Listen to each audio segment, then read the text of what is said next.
باب-el-Mandeb و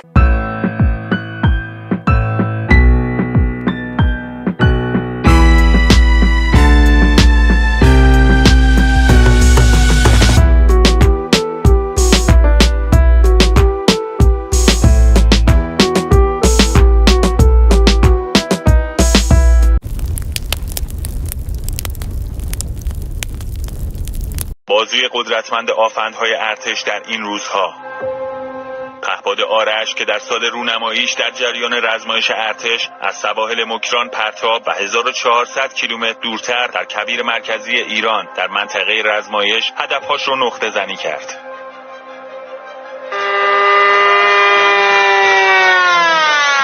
برای شلیکش نیاز به پرتابگر خاصی نیست. میتونه از روی یک کشنده در خشکی و یا از روی یک شناور پرتاب بشه. وزن قابل توجه سرجنگی این پهپاد رو به سلاحی کارآمد علیه اهداف در عمق خاک دشمن تبدیل کرده.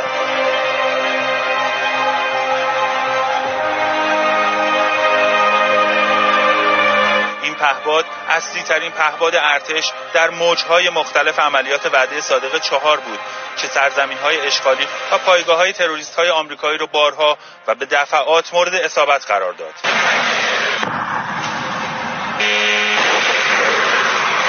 حالا این شب‌ها پهپاد آرش پای ثابت حملات ارتش به پایگاه‌های تروریست‌های کودک‌کش آمریکایی است. Watching the world burn, watching the world burn. July 24th, 2026. So I'm thinking about switching careers, man. Coming out of retirement. I'm gonna become a weatherman here in Florida. Because I got the ultimate forecast. Hot. Damn hot. Continued hot. Be hot tomorrow. Hot the next day. Continued hot probably for the next month or 2 or 3. There you go. That's the ultimate weather forecast. I know that I'm more accurate than the weatherman. It's supposed to be raining right now. I don't see hardly any clouds in the sky. Oh, just wanted to talk about that. Here's a topic for you. I thought this was interesting. The Iran military budget is $10 billion per year. And they're blowing the hell right now out of Jordan. They've launched on Jordan, pretty big missile strike. And they're hitting Kuwait pretty hard right now with missiles and drones. And it appears that we have no air defenses left whatsoever in either of those locations in the Middle East. So on a $10 billion budget, they've defeated the United States, who has a $1.5 trillion military budget. Imagine that. You think there's some waste and fraud in our system? And look at Russia. I don't know what percentage their military budget is, but it's nowhere near 1.5 trillion. I can guarantee that. And because their industry is nationalized, you know, they don't have to pay Lockheed Martin or Raytheon or, you know, Northrop Grumman or any of these big contract companies that all they do is just make a huge profit. They streamline their production lines just to serve the military. In fact, a lowly private in the, I don't know what that was. Something was hanging out there. But a lowly private can change what is manufactured for the battlefield. And that's the way it works from the bottom up to get to their military industrial base. Whereas in the United States, that's all done by corrupt congressmen who do nothing but get kickbacks and huge, man, we got one hell of a bird. That's a woodpecker. I don't know if we can get him on the video. He's kind of high up. No, he took off. He was That's a big woodpecker. Holy moly. Anyway, we're going to get a sit-down portion of the video. I just wanted to get that out. I'm going to tell you what. That if you watched my last video where I got lost in the woods, it was a good 4-hour hike, maybe 5. I was thinking of Gilligan's Island. A 3-hour tour, a 3-hour tour. And if you've never watched Gilligan's Island, you ought to just check out some old episodes. But I loved it. You know, the skipper to Marianne, and then it goes on from there. Millionaire and his wife, a movie star, the professor and Marianne, here on Gilligan's Island. I was just thinking of that as I was hiking around the woods. So I came out today. I thought, well, I'll just do this is one of my favorite hikes. I had to turn around way before I could finish the hike. I'm still recovering from being lost in the woods. Anyway, we'll get to sit-down portion here in just a minute. Peace out, stay free, stay frosty. Talk to you in a sec. در صورت عملی شدن تهدیدات آمریکا در خصوص نیروگاه‌های ایران بلافاصله اقدامات تنبیهی انجام خواهد شد. همه نیروگاه‌های برق، زیرساخت‌های انرژی و فناوری اطلاعات رژیم صهیونیستی و شرکت‌های مشابه در منطقه که سهامدار آمریکایی دارند به طور کامل تخریب خواهند شد.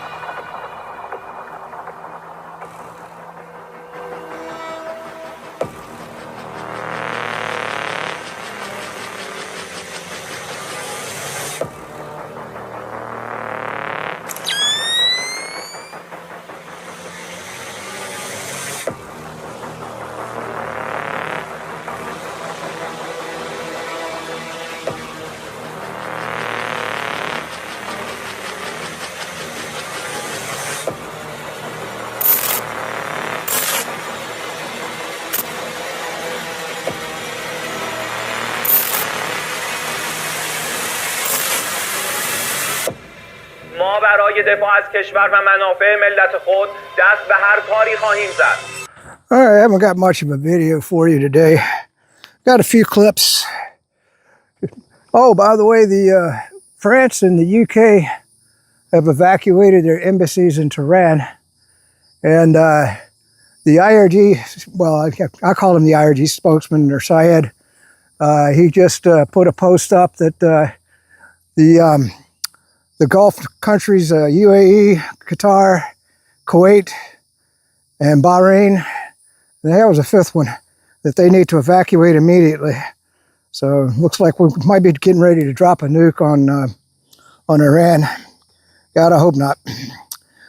This is Mario in the fall. Satellite images appear to confirm that Iranian strikes hit Ali al-Salem Air Base in Kuwait hard. Multiple troop housing buildings look like they've been completely destroyed. And we got a video. Let's watch that now. All right. The next post is reporter, is Russia helping Iran target the United States troops? Lavrov, nice hairstyle. And there's a video here, and I don't know. I'll go ahead and put it in. All right. Helping Iran target U.S. troops. Nice hairstyle.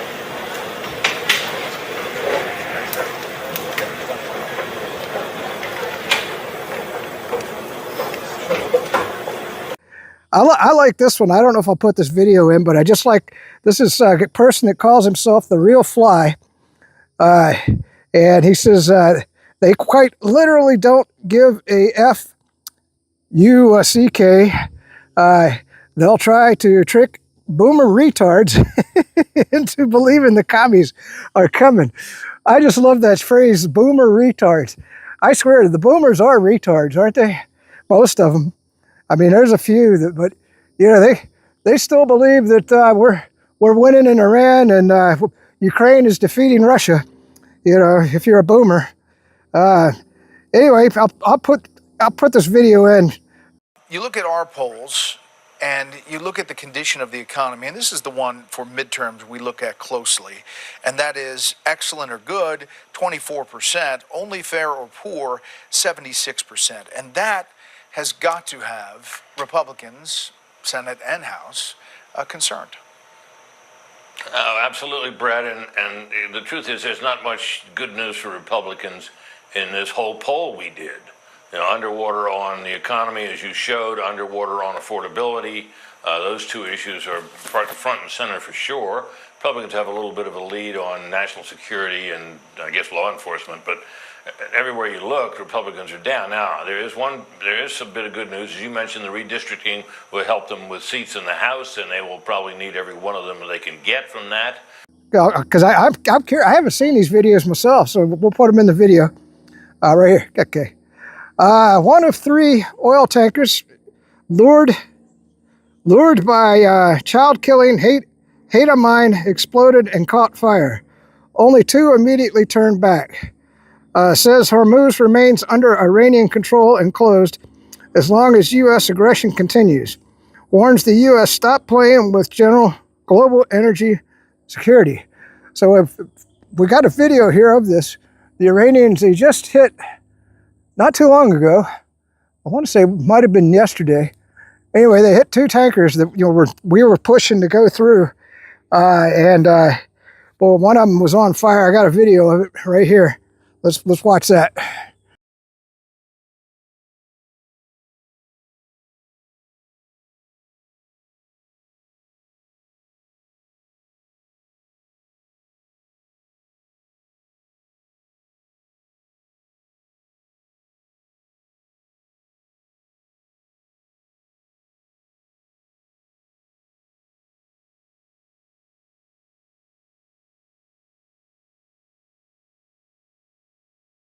Okay, let's keep going.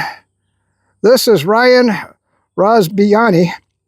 Tasnim News confirms hostile targets enter Tehran's airspace as air defense opens fire. The skies over Tehran are active again. The war just expanded. And we got a video here. We'll put that in.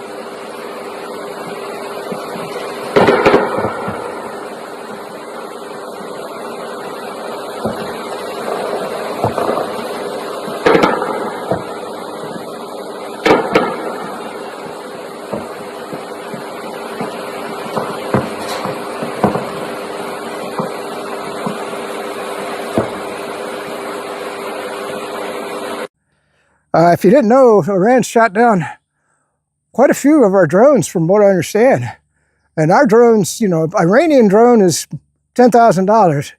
Ours are, I don't know, 16 million, 300 million. As with everything in our military. A toilet seat costs $1,000 in our military.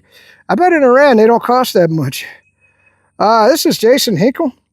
Iran just destroyed Trump's most important military base. And I have watched this video. It's pretty good. Let's watch Jason Hinkle. He's getting to be quite controversial. I don't know if he wants to come back to the United States. I've seen him over in Russia, and I'm not sure if this is from Iran or not. Last I think he was in Iran. Let's watch that video.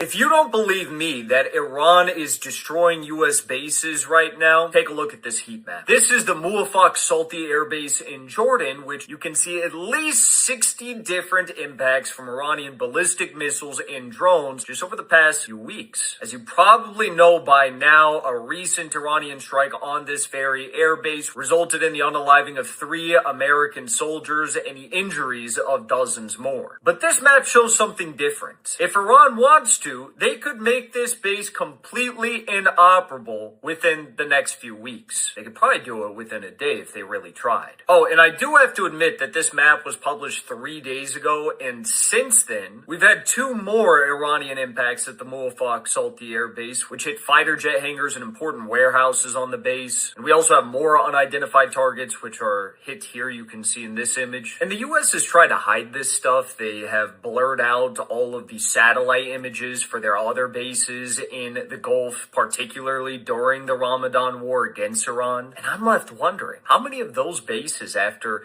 dozens and dozens of days of strikes repeatedly by Iran, are still operable? I can't imagine any of them are. But the Muwafaq Salti Air Base in Jordan is very important for one big reason. Because of the fact that it's 900 kilometers or 560 miles away from Iran, the US used this as a central hub for its operations in the Middle East. The US knew it couldn't store all of its most precious fighter jets right on Iran's doorstep, so they chose a location a bit further away. The Muwafaq Salti Air Base hosts all of the US most precious fighter jets and surveillance drones, and you gotta wonder now, with the war about to tip off once more, what is the US going to do? Especially considering it seems like its most important airbase is no longer in operation.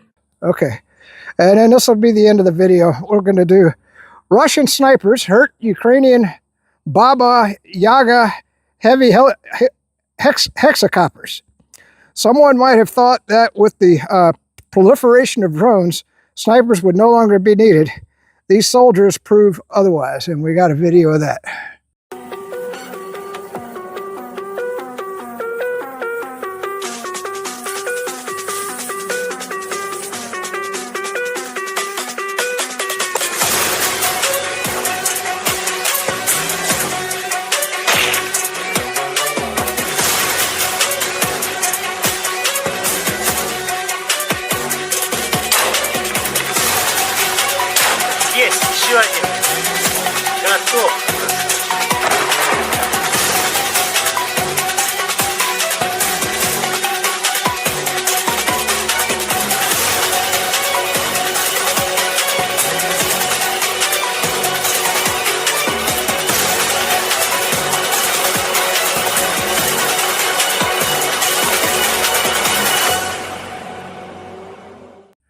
All right, that's it. Just a short video today. Peace out. Stay free. I'm glad I got to rest on the way back. Man, I brought a lot of water today. And we'll see you on the next one. Oh, and forgot. Don't forget to hit that like button and subscribe. I am the Burn channel on Rumble and BitChute. I am the Burn Report on Telegram and YouTube, and I am that CyberSec guy on X. Who just lost a Republican primary, I can tell you the president enjoys wide popularity among Republicans, and there's wide support for this war among Republicans, even though I'm very much against the war. And so I think that's still what's happening. Still, there's a base, there's Fox News that's on TV every day trying to glorify this war and show that it's a great thing. Eventually, I think people's pocketbooks are going to impose reality on them, and they're going to quit watching Fox and pay more attention to the gas prices. But we're already seeing that with farmers. And that's why you've got this $12 billion bailout. This is basically they're trying to buy the farmers off in time for the election with this $12 billion bailouts. It's saying, we're sorry, we know we basically wrecked your farm through high fertilizer prices, high diesel prices, and high equipment prices. So here's $12 billion. Please don't punish us in the midterms. All right, thanks. All right, well, Chris Martinson, he's been staying on top of the gas equation. If you want to get the latest on what's going to happen with the future oil prices and all of that, definitely go to his X account, and he's got all the latest and greatest there. But he just put up a chart. It says that the Northeast has smashed record highs for fuel prices. So, and of course, with that, he's predicting inflation's going to get much worse. I don't see how it could get better. So I don't know what Trump, the only thing I can think of is Trump wants a global depression. That's the only thing I can think of. That's why I call him the Antichrist. I believe it's deliberate at this point that he really wants the entire world to go into a global depression. Because last I heard, the Saudi oil is not coming out of the Bab-el-Mandeb. I think I got that right. Because of the Houthis, or the Yemen fighters. And then, of course, we got very little traffic going through, if any, of Strait of Hormuz. So that pretty much shuts down the entire Middle East oil structure. And then if Trump does hit Iranian infrastructure, which, like I said, those embassies closing down, it could be just around the corner. Then Iran says they're going to light up the entire Middle East. And that'll put the gas and everything offline. It'll also topple the Saudi government. It'll topple the Kuwaiti government. It'll topple the UAE government. Last I heard, the King of Jordan was in the UK. I don't know if he's planning to go back to Jordan. Maybe he's just vacationing. I don't know what's up with that. But in Bahrain, that government will go away, because that'll mean the water desalination plants. And right now, I can tell you, I've been over there. I was over there in 2003. You think it's hot here in Florida? It's over there. I guarantee you it's hotter than it is here. And you need lots of water to survive in the Middle East. And without those water desalination plants, none of those places are habitable. Whereas, and of course, we've already hit the Iranian desalination plant. So, but from what I understand, Iran has more, but they also have natural water supplies. You know, that's a very mountainous, very large country. So we'll see what happens. Things just keep coming along, don't they? Watching the world burn, watching the world burn. Oh, yeah. If we went into Iran, I think that we will lose everybody we send in. The more that we send in, the more that we'll lose. And the Iranians have been very open about saying so, that, you know, come on in. We welcome you. And in this era, because the only way we could get troops in there wouldn't be by ship. So the idea of just having battleships pounding Karg Island or Keshem Island, and then landing Marines in landing craft or these tracked amphibious vehicles, that can't happen, because we can't even bring our ships through the Strait of Hormuz or near the Strait of Hormuz. So it would have to be by Ospreys, which would be the first option. And so an Osprey is a twin-engine tilt rotor that takes off the wings turn vertically, and the two gigantic sets of propellers lifted straight up.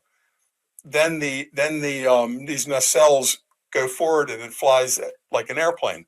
Why that's important is they fly twice as fast as a helicopter and twice as far, almost twice as fast, but their range is much greater. That's what we have on our amphibious ships offshore, these Ospreys. But they only carry 24 Marines and 4 crew. So 28 Marines are on this aircraft.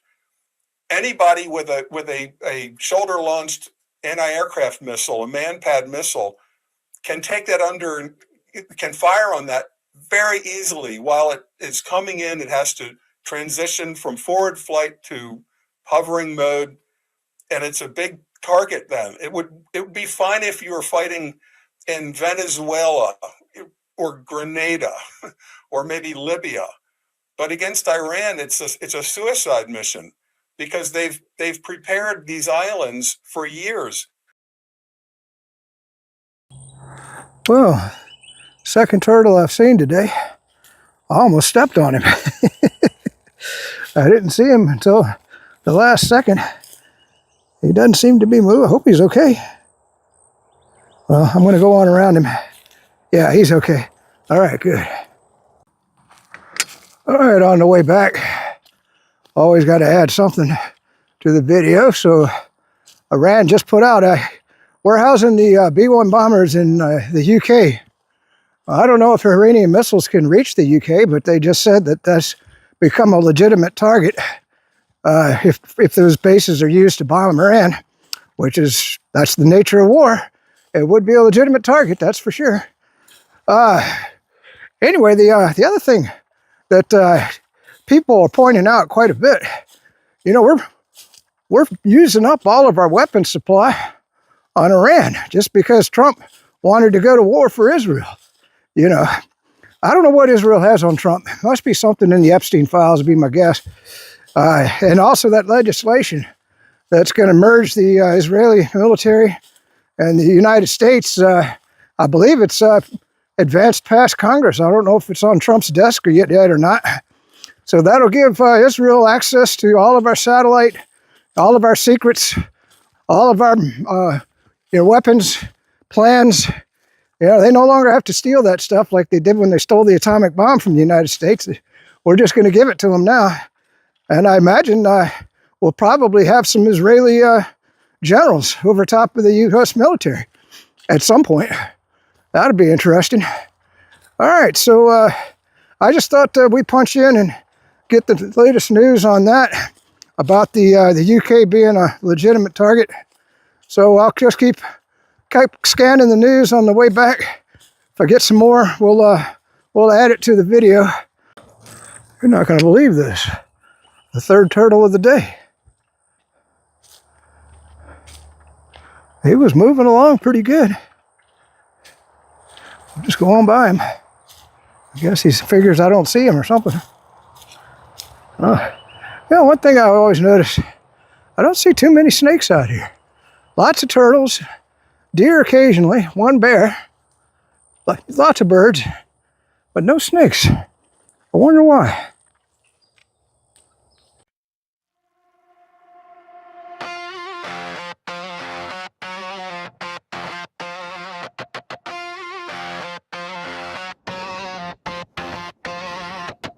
Gunboats, shadow tankers in the narrow blue. One spark and the world supply runs through. Ceasefire whispers, then the blockade bites. Oil locked away under desert lights. Ticking closer. No time left to lose.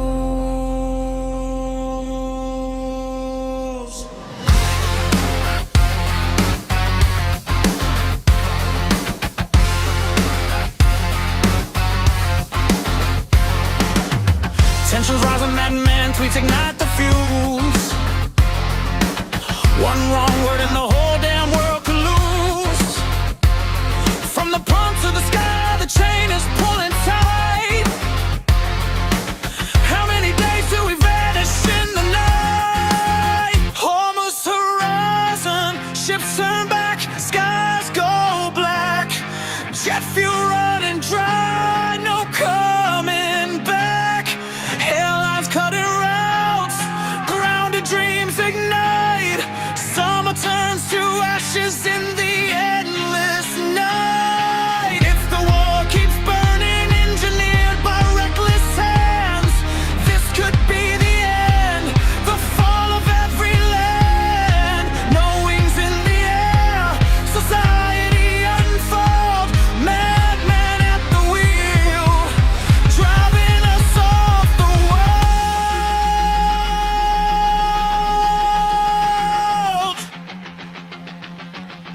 And the prices scream while the orders fly. Prices climbing higher, refineries gone quiet now. 6 weeks left in Europe, engines fail somehow. Lufthansa grounded, KLM cuts the pain. Empty terminals, screaming through the pouring rain. Food shelves empty, trucks stall in the glow. One narrow straight decides how far we go. This is the brink, history's final choice. This is the biggest shock the world's ever known. 20% of oil straight into the unknown. IEA screaming greatest crisis in history. Bigger than 7 and 3, this war's insanity. Europe counting hours, 6 weeks of kerosene. Flights dropping like bodies, Ryanair feel the sting. KLM cutting hundreds, summer skies bleed red. If the tanks run empty, watch the whole world end. No more cargo crossing, no more future in the air. One choke point shattering every chain we share. From the pump to the runway, lights flickering dim. This energy war, we all burn with them. And it's all unraveling under one man's game. Hormuz horizon, ships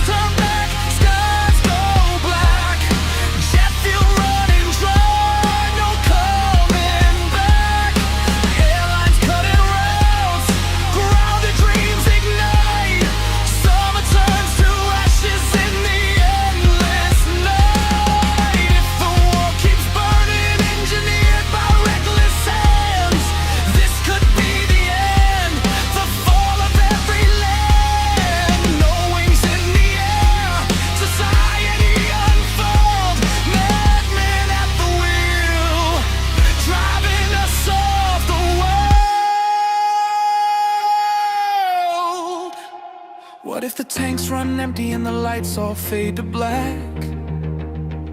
No flights across the ocean, no way to turn it back. Cities crawl and crumble, tempers explode in the street. From the blockade orders to the missiles at our feet.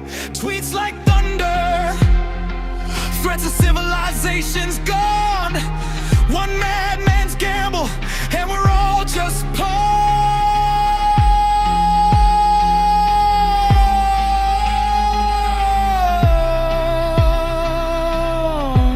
before the last spark flies. Hormuz horizon, where the future dies tonight. Jet fuel crisis, unapocalyptic light. If the war continues, engineered by reckless hands, watch the breakdown swallow every hope we plan. Straits on fire, will we learn or seal our fate, or spiral into nothing while the madmen celebrate?